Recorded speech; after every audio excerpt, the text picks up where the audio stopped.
حضرت سری سختی رحمۃ اللہ علیہ فرماتے ہیں کہ میں پھر پاگل خانے گیا. جب پاگل خانے پہنچا تو واقعی وہاں پر مجھے الگ الگ طریقے کے لوگ دکھائی دیے. تو میں ان کو دیکھ کر مجھے ایک وہاں پر تسلی حاصل ہوئی. وہیں پر مجھے ایک ایسی خاتون دکھائی دی جو کہ بالکل الگ تھی. وہ اس کے ہاتھ جو تھے اس کی گردن سے بندھے ہوئے تھے, اس پہ زنجیریں پڑی ہوئی تھیں. تو میں نے ایک انسان سے پوچھا, ایک شخص سے پوچھا کہ یہ عورت کا کیا گناہ ہے, کیا جرم ہے؟ تو اس نے مجھے بتایا ہی نہیں اور وہ وہاں سے چلا گیا. اور وہ گردن سے اس کے ہاتھ بندھے تھے, اس کی زبان پر یہ جملے تھے کہ میرا تو کوئی جرم نہیں ہے, میرا کوئی بھی گناہ نہیں ہے, لیکن پھر بھی میرے ہاتھوں کو میری گردن سے باندھ دیا گیا ہے, مجھ پر ظلم کیا جا رہا ہے. میں اللہ رب العزت کی بندی ہوں, میں اللہ رب العزت کے ماننے والی ہوں, میں اللہ رب العزت کی رضا کے لیے ہر کام کرنے والی ہوں, اور میں اللہ سے محبت کرتی ہوں. اللہ کی محبت میں میں بھول گئی ہوں کہ دنیا کیا چیز ہے, دنیا کیسی ہے. بس میرا جرم اتنا ہے کہ میں اللہ سے محبت کرتی ہوں, اور مجھے اس بنا پر یہاں پر ڈال دیا گیا ہے. لوگ سمجھتے ہیں کہ میں پاگل ہو گئی ہوں, لوگ سمجھتے ہیں کہ میری عقل زائل ہو گئی ہے, میری عقل ماری گئی ہے, میں پاگل ہو چکی ہوں, لوگ مجھے پاگل سمجھتے ہیں. حضرت سری سختی رحمت اللہ علیہ اس خاتون کو دیکھ رہے تھے اور اس کے جملے سن رہے تھے. وہ اس طریقے سے کہہ رہی تھی. حضرت سری سختی رحمت اللہ علیہ اس کے قریب گئے اور کہا, خاتون تیرا جرم کیا ہے, تو یہاں پر کس لیے قید کی گئی ہے؟ وہاں کے لوگوں نے حضرت سری سختی رحمت اللہ علیہ کو بتایا تھا کہ یہ خاتون کسی سے بولتی نہیں ہے, پاگل ہے. حضرت سری سختی رحمت اللہ علیہ جب اس کے قریب گئے تو اس سے پوچھا کہ تو کس جرم میں یہاں قید ہے, تو نے کیا جرم کیا تھا؟ تو لوگ بتاتے ہیں کہ وہ بولتی نہیں تھی, لوگ اسے پاگل سمجھتے تھے. لیکن حضرت سری سختی نے جب پوچھا وہ کہنے لگی کہ میرا کوئی جرم نہیں ہے, لوگ مجھے پاگل سمجھتے ہیں, لوگ میری عقل زائل ہو گئی ایسا سمجھتے ہیں, لیکن میری عقل نہیں گئی, میں پاگل نہیں ہوں. مجھے لوگوں نے پاگل بنا دیا ہے, لوگ مجھے پاگل سمجھتے ہیں. میں صرف اللہ سے محبت رکھتی ہوں, اللہ سے محبت کرتی ہوں, ہر کام اللہ کی رضا کے لیے کرتی ہوں. ہاں, لوگ اس لیے مجھے پاگل کہتے ہیں, پاگل سمجھتے ہیں, اور لوگوں نے مجھے پاگل قرار دے کے اور یہاں قید کروا دیا. تو وہاں پر جو سپاہی لگے ہوئے تھے انہوں نے اس لڑکی کے مالک کو بتایا جا کے کہ وہ ایسی بات ہے, وہاں پر سری سختی وہ اس لڑکی سے باتیں کر رہے ہیں جو کہ پاگل ہے, جو کہ کسی سے بات کرنا نہیں پسند کرتی, اور وہ حضرت سری سختی سے خوب باتیں کر رہی ہے. تو جب اس کا مالک آیا تو حضرت سری سختی رحمت اللہ علیہ کو دیکھا تو ہاتھ چومے اور کہنے لگا, حضور آپ اس پاگل سے کیوں باتیں کر رہے ہیں, یہ تو پاگل ہے. حضرت سری سختی رحمت اللہ علیہ فرماتے ہیں کہ مجھے یہ بتاؤ, یہ آپ اس کو پاگل بتا رہے ہو, اس کا جرم کیا ہے؟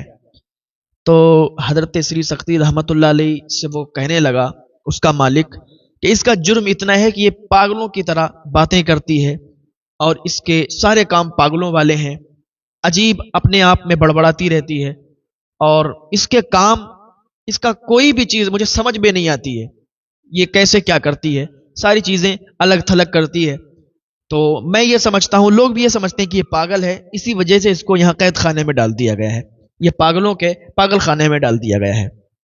حضرت سری سختی رحمت اللہ علیہ فرماتے ہیں کہ یہ اپنے رب سے محبت کرتی ہے, یہ اللہ رب العزت کی رضا کے لیے کام کرنے والی ہے, اس کا ہر قدم اٹھتا ہے اللہ رب العزت کی رضا کے لیے, اس کی نگاہیں اٹھتی ہیں اللہ رب العزت کی رضا کے لیے. اللہ تعالیٰ نے جو نعمتیں اسے عطا فرمائی ہیں, یہ ان نعمتوں پر اللہ رب العزت کا شکر ادا کرتی ہے. یعنی اللہ نے اسے آنکھیں عطا فرمائی ہیں تو یہ کبھی اپنی آنکھوں کو غلط استعمال نہیں کرتی ہے.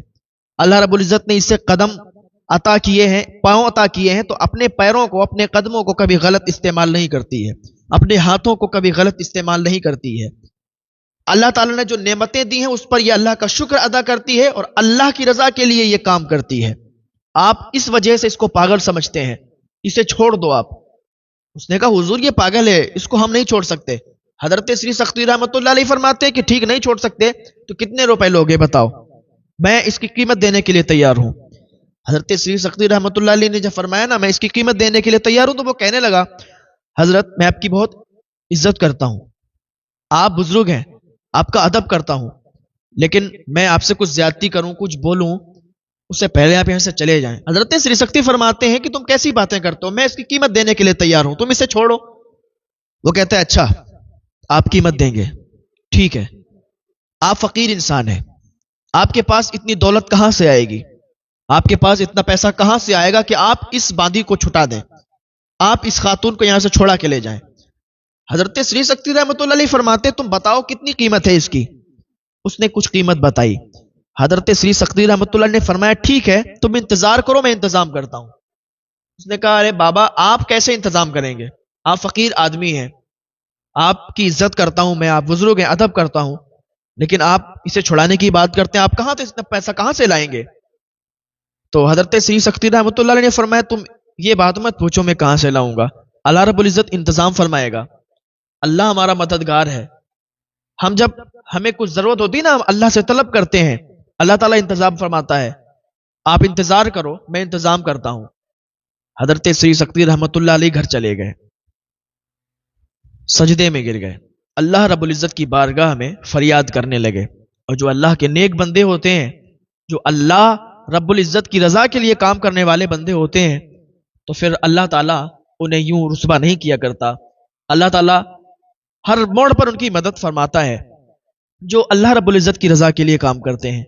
حضرت سری سختی رحمۃ اللہ علیہ اللہ کے ولی، اللہ کے دوست، پائے کے بزرگ، جب یہ سجدے میں جاتے ہیں اللہ رب العزت سے یہ فریاد کرتے ہیں کہ اے اللہ، اے پروردگار میری مدد فرما، مجھے اس لڑکی کو، اس خاتون کو چھٹانا ہے۔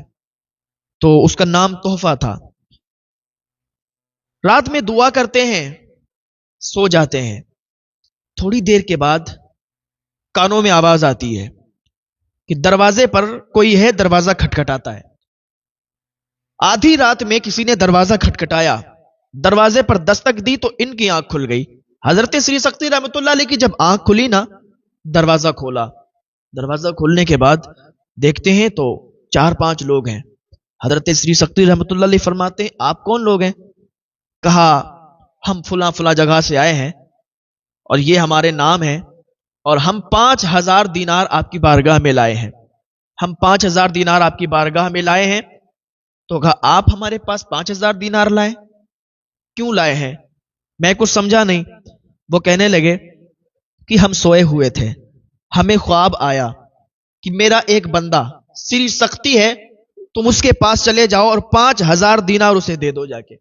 یہ خواب میں نے دیکھا، اللہ تعالیٰ نے مجھے بہت دولتوں سے نوازا ہے، مجھے بہت دولت عطا فرمائی ہے، تو جب خواب میں نے دیکھا کہ 5000 دینار اور آپ کو دینے کے لیے مجھے بتایا گیا ہے، تو مجھے خوشی ہوئی کہ اس بہتر اور نیک کام کے لیے میں چنا گیا ہوں، تو اس نیکی کے لیے میں چنا گیا ہوں، تو میں فوراً اٹھا اور 5000 دینار آپ کے پاس لے کے آیا ہوں۔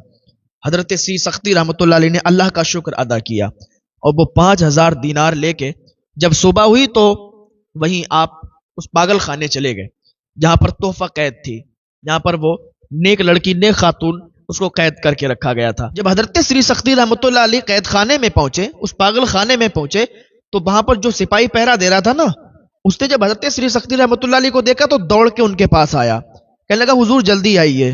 کہا کیا بات ہے؟ کہا حضور میں نے رات ایک خواب دیکھا، میں نے خواب میں دیکھا کہ یہ تحفہ جو یہاں پر قید کر کے اسے رکھا گیا ہے، مجھے کسی نے آواز دی، مجھے آواز آئی کہ یہ جو خاتون ہے، یہ جو تحفہ لڑکی یہاں پر قید ہے، یہ اللہ کی نیک بندی ہے، تم لوگوں نے اللہ کی نیک بندی کو قید میں ڈالا ہے۔ حضور میں تبھی سے بہت بے چین ہوں، میں چاہتا ہوں کہ میں اسے چھوڑ دوں، لیکن میں مجبور ہوں کیونکہ میں یہاں پر سپاہی ہوں۔ حضور میں نے یہ خواب دیکھا، میں بہت بے چین ہوں۔ جب لڑکی کے مالک کو پتا چلا کہ حضرت سری سختی رحمۃ اللہ علیہ قیمت لے کے آئے ہیں تو وہ بھاگتا ہوا آیا۔ حضرت سری سختی رحمۃ اللہ علیہ نے فرمایا ہاں یہ لو اپنی قیمت۔ اس نے کہا میں قیمت نہیں لوں گا۔ حضرت سری سختی رحمۃ اللہ علیہ فرمانے لگے تو پھر کتنی قیمت لوگے؟ 3000 درہم لوگے؟ اس نے کہا نہیں لوں گا۔ 4000 لوگے؟ کہا نہیں لوں گا۔ کہا چلو 5000 لے لو؟ کہا نہیں لوں گا۔ کہا 10,000 لے لو؟ کہا نہیں لوں گا۔ آخر کیا بات ہے؟ کل تم کہتے تھے کہ قیمت لیں گے، آج 5000، 4000، 3000، 10,000 میں بھی راضی نہیں اس کو چھوڑنے کے لیے، تو اور پھر کتنی قیمت لینا چاہتے ہو اس کو چھوڑنے کے؟ بتاؤ تم دام بولو، میں ادا کرنے کے لیے تیار ہوں۔ اس نے کہا حضور میں اس کی اب قیمت نہیں لینا چاہتا، اس کو آپ ایسے ہی چھوڑا کے لے جائیں۔ حضرت سری سکتی رحمۃ اللہ علیہ فرماتے ہیں کہ کل تو تم باتیں کر رہے تھے کہ ہم قیمت لیں گے، قیمت سے چھوڑیں گے، یہ پاگل لڑکی ہے، ایسا ہے ویسا ہے، آج تم اتنے بدل گئے کہ 1 روپیہ بھی نہیں لینا چاہتے ہو اور اس کو چھوڑنا چاہتے ہو۔ وہ کہنے لگا حضور میں رات کو جب سویا تھا نا، مجھے خواب آیا، کسی آواز دینے والے نے آواز دی، میرے کانوں میں آواز آئی، اے شخص تو نے قید میں جس خاتون کو قید کیا ہے وہ کوئی عام خاتون نہیں ہے، وہ اللہ کی نیک بندی ہے، اور تو نے اللہ کی نیک بندی کو قید میں ڈالا ہوا ہے۔ کیا تو آخرت کے عذاب کو بھول گیا؟ کیا تجھے قبر میں جانا نہیں ہے؟ کیا تجھے مرنا نہیں ہے؟ حضور میں نے جب یہ خواب دیکھا نا تو میری روح کانپ گئی، میں اٹھ کے بیٹھ گیا، میں نے کہا یا اللہ مجھ سے یہ کتنی بڑی غلطی ہو گئی کہ میں نے تیری نیک بندی کو اور قید میں ڈالا۔ میں کون ہوتا ہوں قید میں ڈالنے والا؟ میں کون ہوتا ہوں سزا دینے والا؟ حضور میں نے یہ خواب دیکھا نا تو میرے رونگٹے کھڑے ہو گئے، اس لیے میں آپ کی بارگاہ میں آیا ہوں۔ حضور یہ اللہ کی نیک بندی ہے، ہمیں تو لوگوں کی باتیں ہم نے سن سن کر اور اسے قید کر دیا، ہم نہیں جانتے تھے، ہم تو اسے پاگل سمجھتے تھے، یہ اللہ کی نیک بندی ہے، حضور آپ اسے ایسے ہی لے جائیں۔ اب وہ شخص جو 5000 دینار لے کے آیا تھا وہ بھی آیا تھا ساتھ میں، وہ بھی وہاں پر تھا۔ اب یہ 5000 دینار تو کسی کام کے نہیں، حضرت سری سکتی رحمۃ اللہ علیہ نے کہا تم اپنے 5000 دینار لے جاؤ۔ اس نے کہا حضور اب ایک بار جو دے دیے ہیں نا تو پھر ان کو واپس لینے میں بھی مجھے اچھا نہیں لگتا، کیونکہ میں نے تو نیکی کمانے کی خاطر، نیکی کمانے کے لیے پیسے دیے تھے، حضور میں ان کو واپس نہیں لے سکتا، میں نے اللہ کی رضا کے لیے یہ پیسے وقف کر دیے ہیں، یہ پیسے صدقہ کر دیے۔ حضرت سری سکتی رحمۃ اللہ علیہ نے ان پیسوں کو، ان دینار کو غریبوں میں تقسیم کر دیا، اور تحفہ کے مالک نے تحفہ کو چھوڑ دیا، اس نے خاتون کو چھوڑ دیا۔ اس نے سری سکتی رحمۃ اللہ علیہ سے کچھ دیر باتیں کی اور پھر وہ نکل گئی۔ اس کا جو مالک تھا اب وہ اتنا رونے لگا کہ حضور مجھ سے غلطی ہو کہ اللہ تعالیٰ معاف فرما دے گا۔ حضرت سری سکتی رحمۃ اللہ علیہ فرماتے ہیں کہ اللہ تعالیٰ بالکل معاف کر دے گا اگر سچی توبہ کرو گے اللہ کی بارگاہ میں۔ اس نے سچی توبہ کی، اور واقعی جو سچی توبہ اللہ کی بارگاہ میں کرتا ہے اللہ تعالیٰ اسے ایسے ہی معاف